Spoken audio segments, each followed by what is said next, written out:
Hey guys, I'm Connor Hance and welcome to Enhanced Pickleball. Today we're going to get you closer to mastering the third shot drop in just 5 minutes. If you're someone who's struggled to hit your third shot drop consistently and effectively, then this video is for you. Before we go into it, if there's any other technique or strategy that you want to see us make a video about, comment below. So without further ado, let's get into the third shot drop. Grab your paddle and let's go. The first thing that you need to have in your drop is the correct swing path. When we hit the shot, your paddle should be going low to high so that you can get a good arc on the ball. Your swing path shouldn't be level because then you won't get enough height to accurately drop the ball into the kitchen area. You also shouldn't use a loop or a large backswing because you'll lose control and feel. Instead, use a short backswing and take your paddle back directly behind the ball. This will help you get a clean contact in the center of the paddle more consistently. After you hit it, extend upwards towards your target so that you get the right amount of height so that it lands near the kitchen. The trajectory is super important. Think about it like a basketball shot. If the ball doesn't have enough arc, it won't be able to drop through the hoop without touching the rim. By giving your drop the right amount of height, it'll come in at the right angle so that it clears the net but still lands in the kitchen area. Your drop should peak around this area and should clear the net with about 1.5 feet of space. However, be careful not to hit your drops too high, because even if the ball bounces in front of them, it'll be a shot that they can be aggressive on since the bounce will sit up. In terms of where you're aiming them, it's a common misconception that every drop needs to land in the kitchen. The goal of the drop is to try to make the opposing team have to hit up on the ball. So even if they can hit a volley, as long as they can't be aggressive, you still should be in good shape. So don't try to aim your drop short in the kitchen. This is unrealistic and will result in a ton of errors. And it's okay if they go a little past as long as they stay down. Just try your best to hit the shot successfully while keeping a good margin for error. Another crucial aspect to the drop is to make sure that you don't use too much wrist. If you use too much wrist, you'll lose control and accuracy.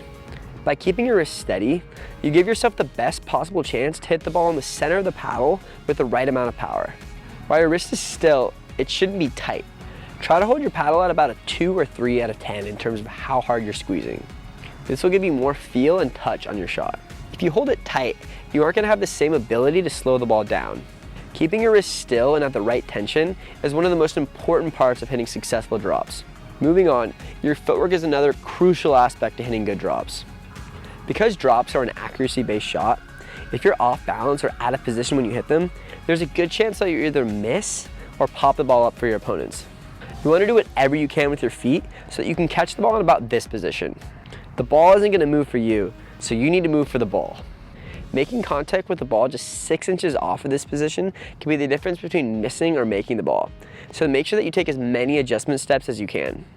Your contact should always be out in front of your body, so you need to make sure that you use your feet to get into this position. If you're consistently hitting the drop behind you, then this is a sign that you're not doing a good job with your feet. You should also make sure that you're transferring your weight forward through the ball. If you hit this shot while you're falling back, it's going to be significantly harder to get the right amount of power. Try and keep your forward movement as consistent as you can so you can master getting exactly the right amount of power that you need. The last thing that I want to do is distinguish the difference between the slice drop and the topspin drop. On the slice drop, the goal is to lead with the bottom edge of the paddle so that the ball spins back towards you. On the topspin drop, you brush up on the ball so the ball spins away from you. Both types of drops are effective, but generally it's easier to learn the slice drop. So that's what we're worrying about today. When you're using this drop, the main thing to consider is that you aren't chopping at the ball. We aren't going for an extreme amount of spin, and chopping will make us lose a ton of accuracy. All we want to do is lead with the bottom edge, and the ball will naturally have a little underspin. The point here is that having more spin isn't going to help us. We just want to have a little so that the shot has a consistent result. Once you've mastered this shot, you'll be able to win points on your serve much more consistently.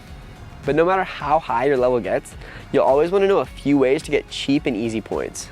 If you want to learn the top 5, watch this.